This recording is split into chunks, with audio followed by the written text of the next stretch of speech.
కోనేరు మండలంలోని ఉన్నటువంటి ఆయా గ్రామ పంచాయతీలలో సీసీ రోడ్ల శంకుస్థాపనలు, అదేవిధంగా ఇందిరమ్మ గృహప్రవేశాలు, ఇందిరమ్మ ఇళ్లకు పట్టాల పంపిణీ కార్యక్రమాలు ఇవన్నీ కూడా ఈరోజు మండల వ్యాప్తంగా అన్ని ప్రాంతాల్లో కూడా ఈరోజు చేయడం జరుగుతుంది.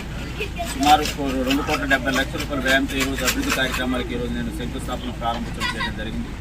చాలా సంతోషం.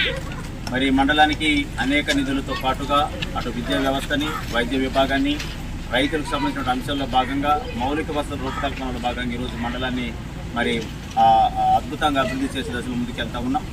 ఆ కోణంలో కూడా ఈరోజు మరిన్ని అభివృద్ధి కార్యక్రమాలకు శంకుస్థాపన చేయడంతో పాటుగా మరి కొత్తగా వచ్చే ఈ నెల మార్చి సంబంధించినటువంటి మార్చి బడ్జెట్లో కూడా నియోజకవర్గ పరిధిలో ఉన్న మరిన్ని అభివృద్ధి కార్యక్రమాలకి నూతనంగా మరి ఎంత బడ్జెట్ కావాలో కూడా నేను ప్రణాళిక దాటడం జరిగింది. మరి 16వ తారీఖు నుండి జరిగేటటువంటి ఏదైతే బడ్జెట్ సమావేశాల్లో నియోజకవర్గ వ్యాప్తంగా ఉన్నటువంటి పలు సమస్యల మీద మరి బడ్జెట్ మరింత కేటాయించాలని చెప్పేసి నేను సబ్మిట్ చేయొచ్చు. మంచి కార్యక్రమానికి ఇచ్చేసినటువంటి అధికారులకి, అదేవిధంగా సర్పంచులకి, అలానే పార్టీ నాయకత్వానికి, గ్రామ ప్రజలందరూ కూడా పేరు పేరున ప్రత్యేకంగా ధన్యవాదాలు తెలియజేస్తాను.